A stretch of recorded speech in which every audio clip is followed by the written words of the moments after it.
Mensagem de Deus chegando para o teu coração. Reflita no que Deus quer falar com você. 1 Timóteo 2:4 diz assim: Deus quer que todos os homens é referência à raça humana, homem e mulher, que todos os homens se salvem e que todos cheguem ao pleno conhecimento da verdade. Duas condições importantes aqui. Primeiro, o desejo de Deus. O que é o desejo de Deus? João 3,16 diz assim: porque Deus amou o mundo de tal maneira que deu o seu Filho unigênito para todo aquele que nele crê não pereça, mas tenha a vida eterna. O desejo de Deus é que todos se salvem. Romanos 5:8 diz assim: porque Deus prova o seu amor para conosco, em que Cristo Jesus morreu por nós, sendo nós ainda pecadores. O desejo de Deus permanece firme diante do plano da salvação. O plano perfeito, Deus executou a salvação. Jesus cravou na cruz a salvação, e o Espírito Santo dá o andamento, convencendo aqueles que estão ouvindo a palavra para ser salvo. Então aqui está a condição para você ir analisando. Ezequiel 18:23 diz assim: desejaria eu, diz o Senhor, de qualquer maneira a morte do homem? A morte do homem aqui está exatamente na condição do ser humano, homem e mulher. Diz o Senhor Deus: não desejo, antes que ele analise a sua condição de pecador e tome a decisão de entrar no caminho verdadeiro que é Jesus. Que ele conheça a verdade.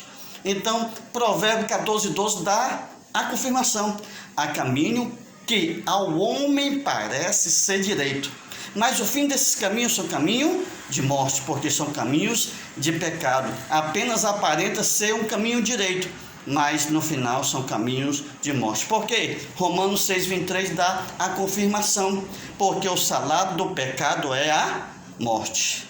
Olha aí, porque são caminhos de morte. Porque o salário que o inimigo dá, a recompensa que ele dá diante do mundo, dos prazeres que ele dá, leva à morte. Mas a parte B do versículo diz: mas o dom, a graça de Deus, que é gratuito, que é de graça, olha que coisa importante, a condição da vida eterna, enquanto o salário do pecado é a morte, Deus entra com a graça, com o seu dom, dando ao homem a condição de vida eterna, através do seu Filho Jesus. Aqui está a confirmação, quando Pilatos, em João 18:38, a parte A, chega para Jesus e diz: o que é a verdade? Tantos aí estão tentando mostrar uma verdade, tantos aí estão em busca da verdade. Jesus confirma essa convicção em João 8:32: conhecereis a verdade e a verdade vos libertará. Versículo 36: se pois o homem se libertar, verdadeiramente sereis livres. O que é a condição da liberdade, de ser livre? Quando Jesus entra com processo de perdão, quando Jesus entra no processo de transformação, o homem se torna livre dos seus pecados. Porque o seu sangue, o poder do seu sangue que derramou lá na cruz do Calvário, é a condição de garantia do homem ser livre dos seus pecados. Por quê? Porque só ele tem o poder de purificar o homem de seus pecados através do seu sangue. Por isso que ele dá essa confirmação. Quando o homem conhece a verdade, ele é liberto dos seus pecados. Um exemplo: se ele fumava ou bebia, ele não faz mais isso, porque ele foi liberto, ele conheceu a verdade, e a verdade libertou, transformou de uma tal maneira que agora ele é livre. É por isso que o versículo 36 diz: se pois o Filho vos libertar, verdadeiramente sereis livres. Jesus dá a confirmação também em João 14:6. Respondeu Jesus para Tomé, que teve dúvida e pediu ao Senhor que mostrasse o caminho. Jesus vai com toda a firmeza dizer: eu sou o caminho, eu sou a verdade e eu sou a vida. Ninguém vai ao Pai a não ser por mim. Mais uma garantia de mostrar que o único caminho, a única verdade e a vida eterna só há em Jesus, o que ele está afirmando. Atos 10:4 nós vemos aqui uma confirmação quando Cornélio, que orava, que fazia boas obras, que dava esmola, que ajudava o próximo, tudo isso Deus estava vendo. Olha a confirmação. Falou o Senhor para Cornélio: as tuas orações, as tuas esmolas têm feito efeito, eu tenho recebido, eu tenho visto o teu coração, que é um coração bondoso, mas falta-te uma coisa. Manda chamar Pedro, que ele vai te dizer o que tu deves fazer. E é isso a tua confirmação nesta hora.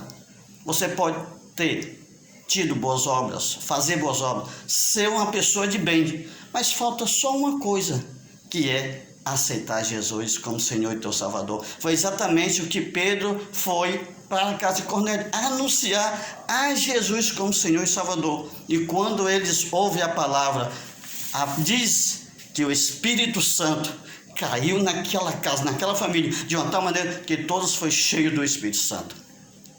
Romanos 10:9 dá a confirmação que tu deves fazer.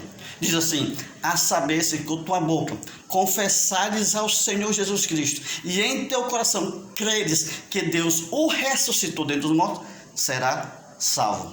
Versículo 10: visto que com o coração se crê para a justiça e com a boca se faz confissão para a salvação.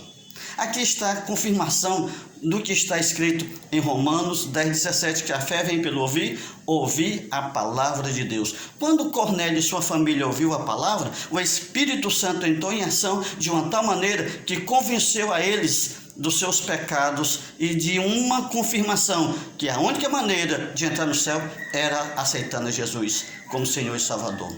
Jesus te faz um convite nesta hora. Um convite maravilhoso, um convite diferente, um convite especial. Mateus 11:28, ele diz: vinde a mim todos que estáis cansados e oprimidos, que eu vos aliviarei. Você está cansado dessa vida de pecado? Você sente uma falta de paz no seu coração? Por mais que você tenha dinheiro, você sente essa falta de paz? Jesus tem o poder de preencher esta paz que está faltando em tua vida, essa alegria que está faltando em teu coração. Então, nessa hora, olha o que o Senhor diz para ti: se você abrir seu coração e deixar o meu Espírito trabalhar, te darei perdão, paz, transformação, justificação, regeneração, de acontecer a justificação de mudança na tua vida, que é a salvação. Mas 3 coisas pode identificar o que você fez para aceitar Jesus. Primeiro, arrependimento dos teus pecados. Segundo, você creu na palavra de Deus. E terceiro, você aceitou a Jesus como Senhor e Salvador de tua vida. Isto é a verdadeira salvação. Isto é o desejo se confirmando em Jesus na cruz do Calvário e o Espírito Santo dando a confirmação, sendo o agente, o ativador da confirmação da salvação.